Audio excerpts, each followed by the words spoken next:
Ada bola yang dia namai marah.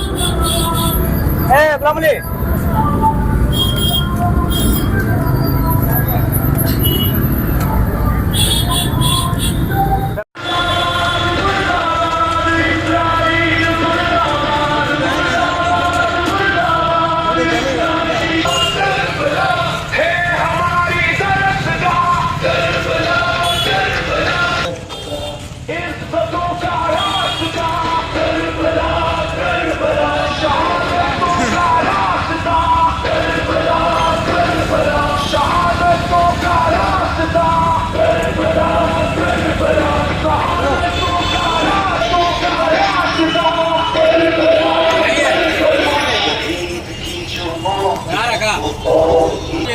शहीद की जो मौत है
आज किस विषय को लेकर आप लोग वोटर रैली निकाले हैं?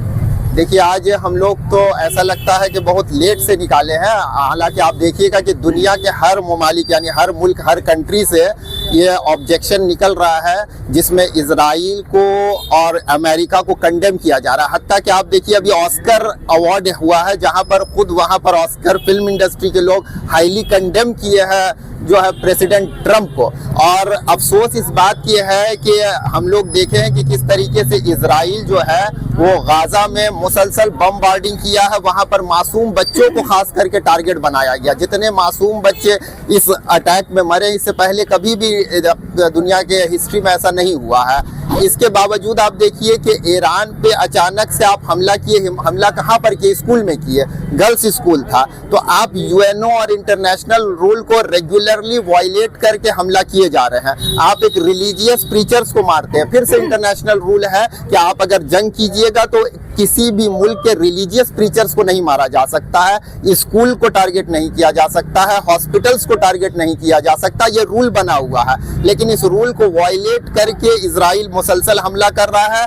और डोनाल्ड ट्रंप जो कि एप्स्टीन फाइल में फंसे हुए हैं, तो उनको ब्लैकमेल करके ये काम कराया जा रहा है। और आप बताइए कि अफसोस की बात ये है कि हमारे जो प्राइम मिनिस्टर है मुल्क के, वो अपने हिस्ट्री को भूल के, जो जवाहरलाल नेहरू का हिस्ट्री था, जो इंदिरा गांधी का स्टैंड था, जो मनमोहन सिंह जी का स्टैंड था, और खुद अटल बिहारी वाजपेयी जी जो बीजेपी के तरफ से एमपी प्राइम मिनिस्टर थे, उनका भी स्टैंड यही था कि हम लोग फर्मली खड़े हैं किसके तरफ से? फिलिस्तीन के तरफ से। लेकिन आप अचानक से स्टैंड बढ़ा दिए। स्टैंड बढ़ाने के बाद क्या हुआ कि आपका एलपीजी सिलेंडर रुक गया। लेकिन ये हम लोग हाईली थैंक्स कहना चाहेंगे जो एम्बेसी हम लोग को खबर दिया ईरान का, कि हिंदुस्तान के अवाम ने जिस तरीके से हम लोग के ऊपर जो है फेथ दिखाया है, हम लोग इसके तहत जो है एलपीजी सिलेंडर छोड़ रहे हैं, ना कि गवर्नमेंट की स्ट्रेटेजीज के वजह से। ये जो रैली निकाले हैं, इसमें देखा गया है कि ईरान का जो झंडा है, इजराइल का जो झंडा है, उसको जलाया गया। जी जी जी। तो खमनाई साहब का शहीद जो हुआ, तो क्या वो ईरान के लिए महदूद है या आप पूरी दुनिया के लिए ये मैसेज है? नहीं, देखिए कोई भी एक जो पर्सन होता है, वो पर्सन दो कैटेगरी को बिलोंग करता है, या तो राइट विंग्स के तरफ है या रॉन्ग विंग्स के तरफ है। तो हम लोग को देखना होगा कोई राइट विंग्स के तरफ है, अगर कोई विक्टिम है तो हम लोगों को चाहिए कि विक्टिम के तरफ रहे। ये खामनाई साहब का बात नहीं है।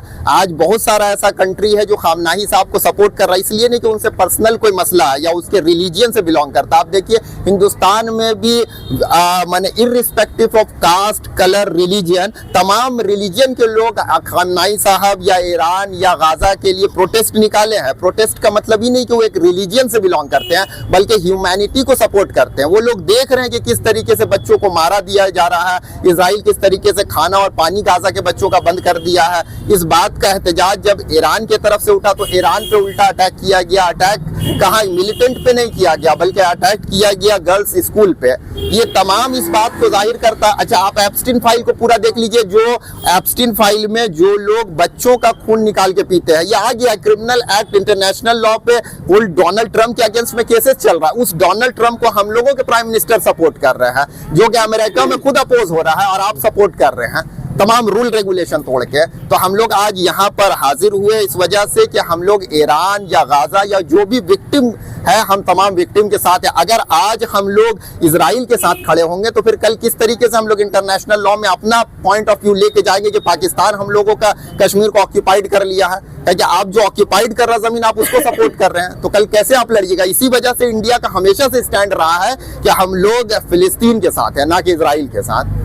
आज के इस रैली के जरिए आप आज और तमाम दुनिया के जितने भी लोग हैं उनको क्या मैसेज देना चाहेंगे? और आप लोग खास ये हम लोगों के एक बहुत बड़े पर्सनालिटी जो हमारे प्रॉफिट हो गए, माने मुस्लिम धर्म के जो मेन हेड थे उनको प्रॉफिट बोला जाता है, पैगंबर बोला जाता है। तो पैगंबर मोहम्मद जो थे, पीस बी अपॉन, उनके ग्रैंड सन थे इमाम हुसैन उनको बोला जाता है। तो इमाम हुसैन का एक पैगाम था कि अगर जालिम जुल्म कर रहा है तो तुम खून बहाने में देर मत करो, वरना उसका जुल्म बढ़ता चला जाएगा। तो आज हम लोग देख रहे हैं कि जुल्म बढ़ता जा रहा है, लोग खामोश है, तो खामोश मत रहिए। आज जिस तरीके से आज ईरान पे हमला इसलिए हो रहा है कि वो गाजा के मसलूम बच्चों के लिए और वहाँ के लोगों के लिए आवाज उठाया, इस वजह से उसको टारगेट बनाया जा रहा है। तो हम लोग उसके अगेंस्ट में है कि आप इंटरनेशनल ट्रीटी फिर किस लिए बना, आप सबको तोड़ दीजिए। तो इजराइल और अमेरिका इंटरनेशनल ट्रीटी को तोड़ के तमाम काम कर रहा है, खुद उसका हाथ खून में रंगा हुआ है, बच्चों के खून में, जो एप्स्टीन फाइल में एकदम आपको सोशल मीडिया पे नजर आ जाएगा।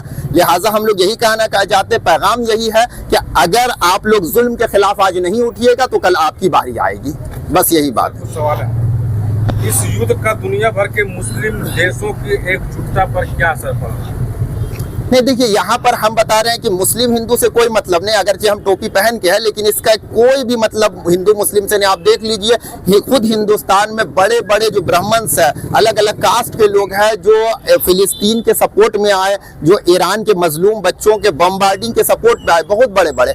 आप देखिए, रशिया खुद आया, चाइना खुद आया, तो ये कोई मुस्लिम कंट्रीज नहीं है। उसके बरक्स आप देखिए कि जो मुस्लिम अरब कंट्रीज है वो प्लेस दे रहे हैं अमेरिका को कि आप बम्बार्डिंग करिए ईरान में, इसलिए दे रहे हैं कि उनके पास कोई रास्ता नहीं है। ये बहुत शेमफुल एक्ट है। तो यहाँ पर दुनिया जो डिवाइड हो रहा है ह्यूमैनिटी पे और डेविल पे, यानी शैतानी ताकत पे और रहमानी ताकत पे, ये दोनों डिवाइड है। अदरवाइज चाइना का कोई ताल्लुक इस्लाम से नहीं है या रशिया का ताल्लुक इस्लाम से नहीं, दोनों का अलग अलग रिलीजियन है। हिंदुस्तान के खुद ब्राह्मण कास्ट हो, SC ST हो, हर कास्ट सपोर्ट कर रहा है जो मजलूम है गाजा के या ईरान के, लेकिन इसका रिलीजियन से मतलब नहीं। उसके बरक्स आप देखिए, अगर इसका रिलीजियन से मतलब होता तो अरब कंट्री एक नजर आते, लेकिन अरब कंट्रीज अमेरिका को तायीद कर रहे हैं, उसको जगह दे रहे हैं। इसका मतलब क्या है कि ह्यूमैनिटी और इनह्यूमन एक्ट दो चीज में बटा हुआ है, डेविल और ह्यूमन।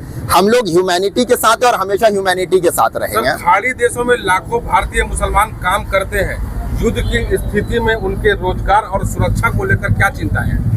बस यही चिंता है कि हम लोग ये अपील करते हैं अरब कंट्री से कि आप आज भी अमेरिका की चापलूसी और बटरिंग करना छोड़ दीजिए और अपने स्टैंड पे खड़े रहिए। आप ह्यूमैनिटी का साथ दीजिए तो लोग आपका साथ देंगे। अगर आज आप ह्यूमैनिटी को छोड़ देंगे तो फिर जब आपकी बारी आएगी तो लोग आपके साथ नहीं देंगे। तो अरब कंट्रीज को यही पैगाम है कि आप ह्यूमैनिटी के साथ खड़े रहिए। भारतीय मुस्लिम नेतृत्व इस युद्ध को रोकने के लिए अंतर्राष्ट्रीय मंचों पर भारत की क्या भूमिका देखता है? इंटरनेशनल फोरम पे यही होना चाहिए, बीइंग अ डिप्लोमेसी की कोशिश यही हो कि जब भी जंग हो उसको बीच में सुलह कराए, या इंटरप्रीटर बन के उसको बीच में हम लोग सुलह कराए, ताकि ये जंग से किसी का भला नहीं होता। आप जानते हैं कि उसमें मासूम बच्चे और तमाम लोग मरते हैं और जंग का मकसद यही होता है किसी जगह में कब्जा करना। तो इससे हर मुल्क को परेशानी होगा। तो इंडिया का भी यही कर्तव्य बनता है। और हम लोग जैसा देखे हैं पास्ट में, आपको बताया जवाहरलाल नेहरू से लेकर मनमोहन सिंह जब तक डिप्लोमेसी था, अभी रिसेंटली भी जो हमारे प्राइम मिनिस्टर थे, प्रधानमंत्री मोदी जी, ईरान का पूरा फोर्स आया था यहाँ पर ट्रेनिंग के लिए, फिर जाते वक्त उसको इजराइल और अमेरिका का ज्वाइंट फोर्स गिरा दिया मार के। तो आप बताइए कि ये जो तरीका है, क्या ये सही है? ये मैसेज सही जाएगा? बिल्कुल सही नहीं जाएगा। फिर तो वहां बाहर से लोग यहाँ आने के लिए डरेंगे। तो हम लोग हिंदुस्तान के प्राइम मिनिस्टर और यहाँ के हुकूमत से यही मुतालबा है हम लोग का कि वो कोशिश करे ताकि फ्रेंडली रिलेशनशिप कायम रहे और जंग खात्मा हो। सर, क्या ये संघर्ष फिलिस्तीन के मुद्दों को कमजोर कर रहा है या उसे फिर से चर्चा का केंद्र में ला रहा है? नहीं देखिए, हम बता रहे हैं कि यहाँ पर हम किसी एक पर्टिकुलर रिलीजियन से नहीं आए हैं। तो आप बार बार एक सवाल कर रहे हैं, तो वो सवाल कब होता है जब हम एक रिलीजियन को रिप्रेजेंट कर रहे हैं। रिलीजियन को नहीं, हम ह्यूमैनिटी को रिप्रेजेंट कर रहे हैं। फिलिस्तीन हो, अगर कल को अगर हमारे मुल्क पे अगर कोई गंदा नजर डालता है, अगर पाकिस्तान, तो हम उस पर भी प्रोटेस्ट निकाले थे कि पाकिस्तान को भी हम लोग नहीं छोड़ेंगे। या अगर हम लोग का सरहद पे कब्जा करने का कोई कोशिश करेगा तो हम लोग उसको भी नहीं छोड़ेंगे। हम लोग एक साथ खड़े हैं फॉर्मली। तो इंडिया जिस तरीके से फॉर्मली खड़ा था फिलिस्तीन के साथ 50 साल या उससे भी ज्यादा वक्त से, उसी तरीके से हम लोग को खड़ा है, ताकि हम लोग जब कश्मीर का मुद्दा ले जाए इंटरनेशनल लेवल पे तो वहां हम अपने आप को रिप्रेजेंट कर पाए। बस यही हम चाहते हैं कि हम कमजोर ना हो। मेरा नाम Mohammad Qaiser Jamal Siddiqui, practising advocate, Asansol court.